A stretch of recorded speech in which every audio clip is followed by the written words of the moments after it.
911 emergency. What is the location of your emergency? I am at the Triangle Motel. The roof just caved in. I can see the sky, and the front roof is leaking so badly everywhere. Everything is soaked that I'm afraid the ceiling's going to fall in. The rooms are caving in? Ceiling is caving in. The woman that was next door to us, hers is already caved in. The roof is gone, they said. We received a call from some citizens at the Triangle Motor Inn. So we drove out the Triangle Motor Inn. It was kind of challenging because power lines were down, tree limbs were down, so we had to find a way there. When we got up to the room, noticed there was a pretty good sized hole in the ceiling of this room. And then we looked up and we saw that half of the roof was completely gone and half of the other half was sitting there flipping, still on it, kind of like on a hinge. And these folks were pretty scared. They didn't know what the condition of the roof was, and so we just ensured everybody was okay in that particular room. Chief Lee from the fire department showed up and we talked about it, about what we could do with them. It was obvious that we needed to relocate all these people, and the challenge was going to be how. We were going to go room to room and we were going to assess people, see if they wanted to leave, see if they wanted to stay. And while we were there, the wind was going crazy, 90 miles per hour. Large portions of the roof continued to blow off. The back wall, I think, had developed a sizable crack, and we weren't sure if it was going to stay or not. The balcony on the second floor was flying off like over our heads. Then we determined that everybody was going to pretty much go, and most people were on it, and we just started shuttling people. So we had people that were taking their own cars, we had people that were getting in the battalion vehicles, we had the other battalion chiefs come out with their vehicles as well. I've got 12 people here that do not have transportation, we'll have to shuttle. I'm en route back to the Center for Public Safety behind 2 vehicles, and I've got 6 passengers in my vehicle.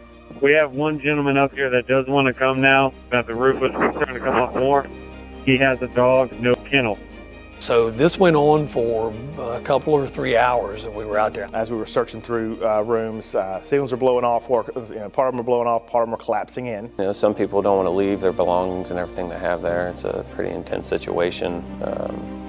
When people have the thoughts that they're going to lose everything they have. They wanted to stay, the ones particularly in the downstairs. And I think a large part of that was that they had a lot of their belongings there. They're trying to shove everything they could into vehicles that we had and things, trying to save, because all of them had everything in those rooms. The shelters weren't open at the time, so we had to utilize the Center for Public Safety to shelter. I mean, it was around 60 or over 60 people and a couple animals and those small children involved. First thing we wanted to do was make sure everybody had dry clothes. Everybody was soaked from the storm, so we had some clothes we were able to give them, some towels, and make sure that they were comfy at least. Later, I went back out to the Triangle Motor Inn and was able to see it in daylight, and it just reaffirmed that it was the right decision to evacuate all those folks. I was glad that we evacuated those people because there was potential for a lot of harm to a lot of people there.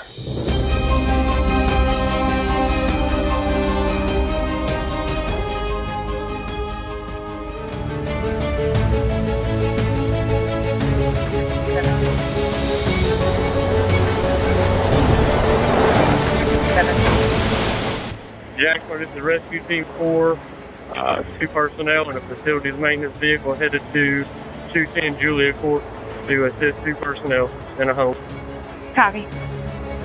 Our water rescue team was taxed at the time, and they had a facilities maintenance pickup truck outside with a small john boat on it. They pretty much said, all right, who around here is the best swimmer? And all my co-workers kind of pointed at me and they said, all right, you going to these water rescue calls. Pouring rain that we went through, I don't know how much flood water to get over there, trees down on Henderson Drive. I really didn't think we were going to make it over there. There were trees down, power lines down. And we get to the top of the hill at Julia Court, and the whole bottom of the court was underwater. We got in the water and it was cold. It got deep and the water was moving, but like I said, it was neck deep, so we just swam up until we reached some ground on the house. We got to the house and the gentleman was standing there probably in about between waist and chest deep water. The wife was sitting on on the kitchen table. We swam back to the truck to get the boat off the top of the truck. Put the boat in the water.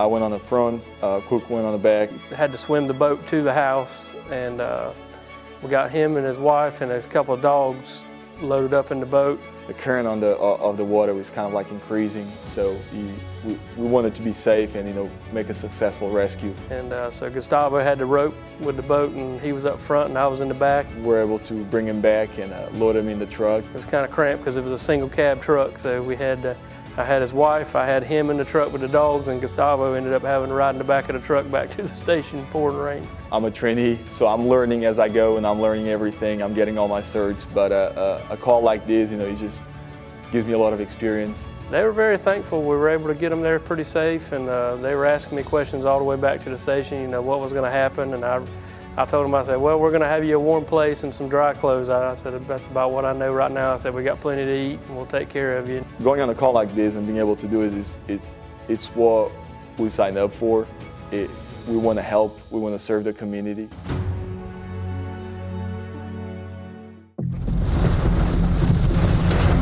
Checking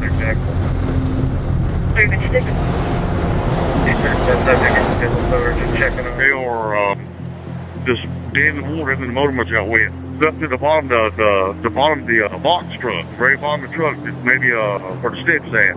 The water's rising up to the bottom of the license plate, right below the door. I understand. We have rescue 2 en route. We were actually coming from a rescue prior to that.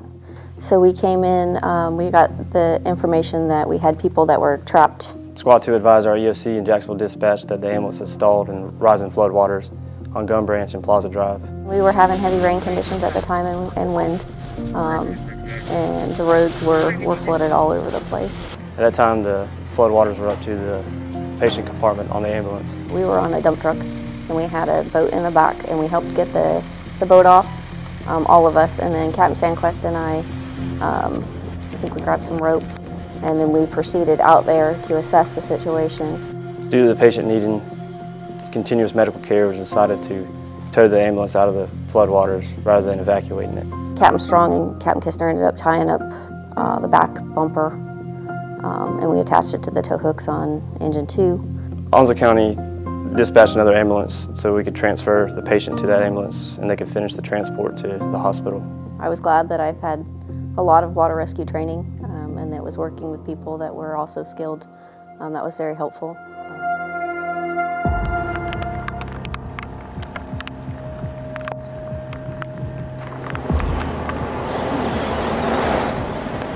There's somebody in the New River on a white raft.